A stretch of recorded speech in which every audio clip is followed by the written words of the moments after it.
आप सबको लाभक देने के लिए आपके आचार्यगण आप सबके लिए ये सब कार्यक्रम आयोजित करते हैं।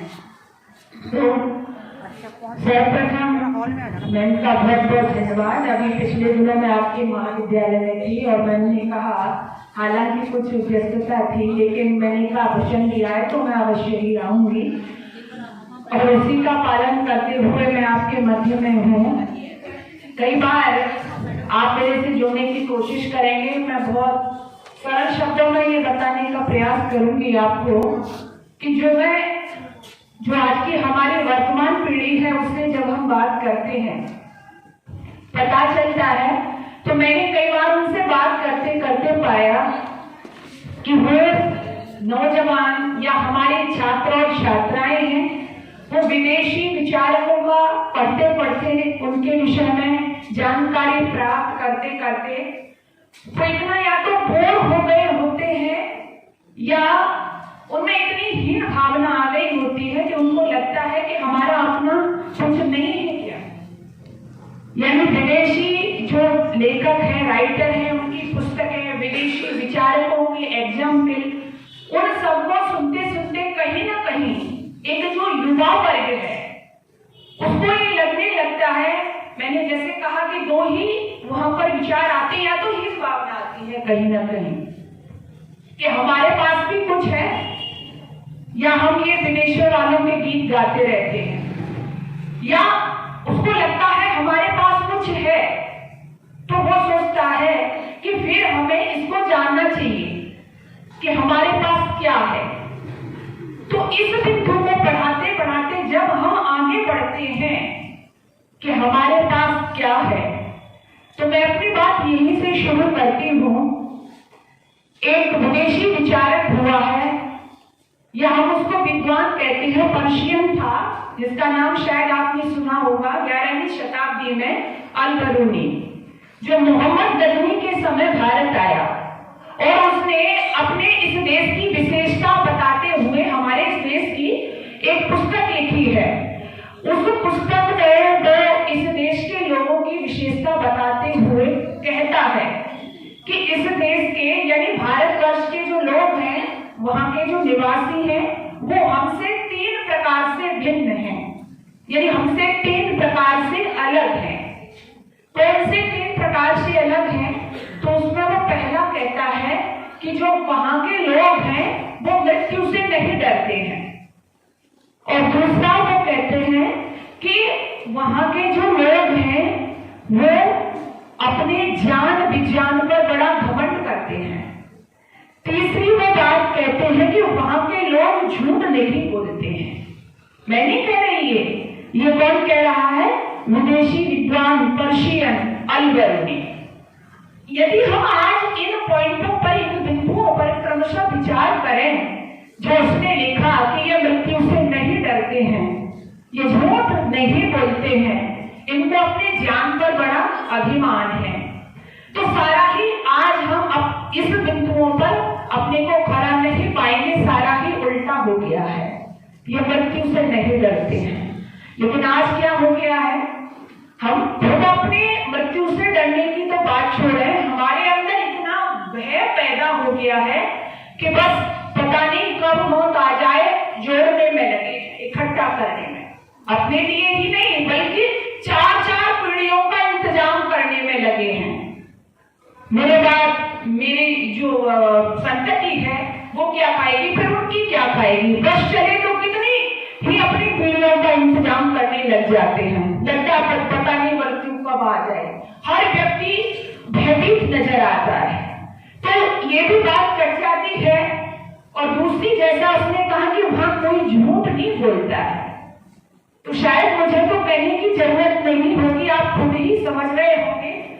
एक बात मैं जरूर कहना चाहूंगी कि इस देश में एक समय वो भी था कि यहाँ का जो एक पिता होता था, एक बाल बच्चे वाला जो व्यक्ति होता था, तो वो कहता था समाज में कि भैया हम झूठ नहीं बोलेंगे। क्यों? क्योंकि हम बाल बच्चेदार हैं। आज वही बाप कहता है कि मुझसे सच मत बनवाओ, क्योंकि मैं बाल बच्चेदार हूँ। इतना परिवर्तन आया है हमारी सोच में। और तीसरी बात, यदि हम कहें अपना ज्ञान विज्ञान या अपना जो ज्ञान का स्रोत है, तो उस पर भी हम हीन भावना हमारे अंदर आ गई। हमको पता ही नहीं कि हमारे में क्या अलग है, हमारे पास क्या ज्ञान है, हम भूलते गए उसको। तो इस सब का यदि हम एक मूल स्रोत में जाएंगे कि कारण क्या हुआ, तो वो कारण हुआ अपनी मूल से कट जाना। और अपनी मूल से किस तरह से हम कट गए? अपनी शिक्षा व्यवस्था के कारण। हम मैकाले को दोष देते हैं। मैकाले ने हमारे देश में विचारधारा को परिवर्तन किया,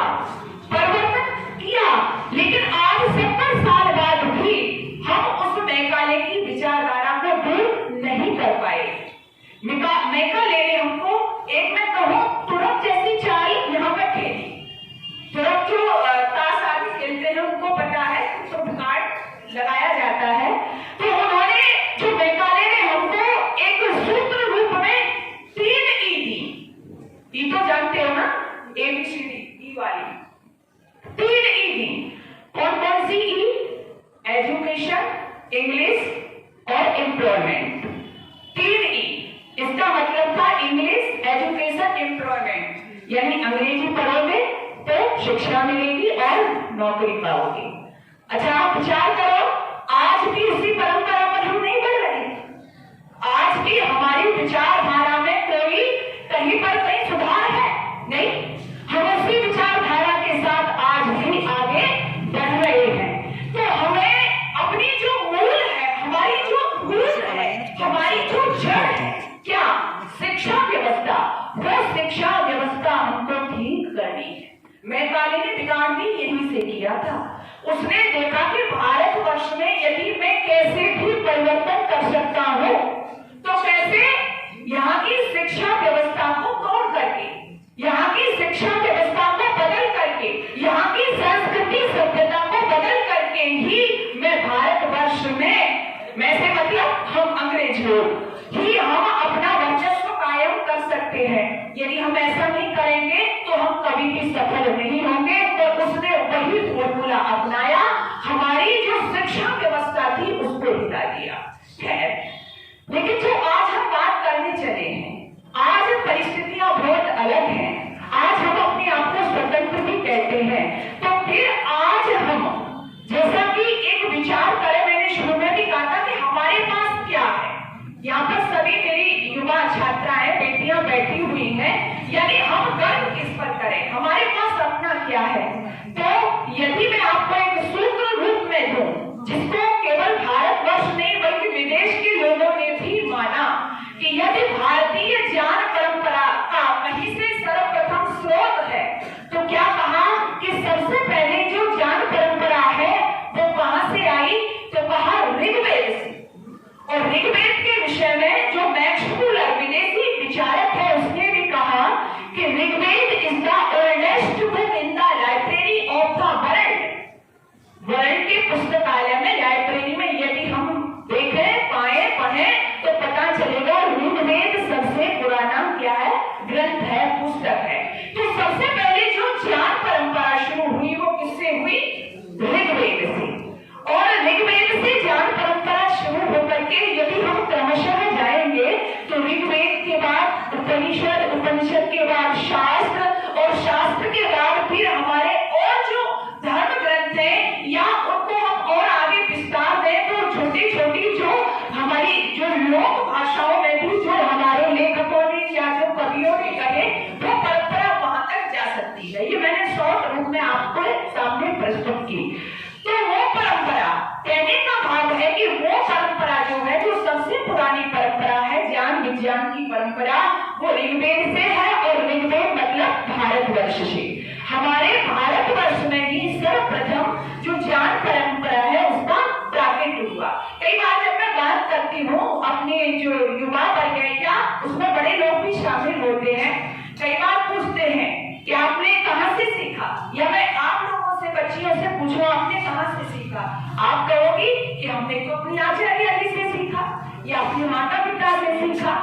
और आप यदि अपनी आचार्य जी से जाकर के पूछोगी, आचार्य जी आपने तो वो क्या कहेंगी? उन्होंने अपनी आचार्य जी से सीखा। और यदि उनकी आचार्य जी से यह प्रश्न किया जाए कि उन्होंने कहां से सीखा, तो उन्होंने अपनी आचार्य जी से सीखा। ऐसे ही आपके पिता ने उनके पिता से, आपकी माँ ने उनकी माँ से, लेकिन कहीं तो हमको रुकना पड़ेगा ना, जहां पर हम रुकेंगे। यानी जो सबसे सर्वप्रथम जिसने जिससे सीखा, किससे सीखा? तो वही कहा सकुलु शामक गुरु काले नाथ बच्चेदा। जो सबसे पहले गुरुओं का भी गुरु, आदि गुरु जो है, तो वो कौन है? सकुलु शामक, जो सबसे शुरू में था, उसको कहा वो ईश्वर है। सबसे पहले जो ज्ञान की परंपरा प्रारंभ हुई, किससे हुई? ईश्वर से हुई। वो ज्ञान का देने वाला जो सबसे पहला प्रथम गुरु है, चाहे माँ के रूप में, चाहे पिता के रूप में, चाहे आचार्य के रूप में, पहला गुरु का है ईश्वर है। और आपको ये पता ही होगा कि वो ईश्वर ने ज्ञान की परंपरा फिर किस तरह से प्रारंभ की। यानी सृष्टि के आदि में ही वो ज्ञान की परंपरा यहाँ पर पैदा हुई। और वो ज्ञान परंपरा, क्योंकि वेदों का नाम श्रुति भी है, क्योंकि इनको सुन करके याद किया गया, याद रखा गया, तो वो परंपरा सबसे पहले ऋग्वेद के माध्यम से शुरू हुई। और विदेशी लोगों ने भी फिर इसको माना। आज ये कोई बहस का मुद्दा नहीं रह गया है। तो इस तरह से हमारी ज्ञान परंपरा शुरू हुई। और जैसे कि सृष्टि के आग में ही पहले थोड़ा इसका ये था कि इसका समय कब है, अभी कुछ समय पहले हुआ, 500,000 पहले हुआ, या सृष्टि की जब उत्पत्ति हुई उसके समय ही ये हुआ। तो ये इस तरह से हम समझ सकते हैं।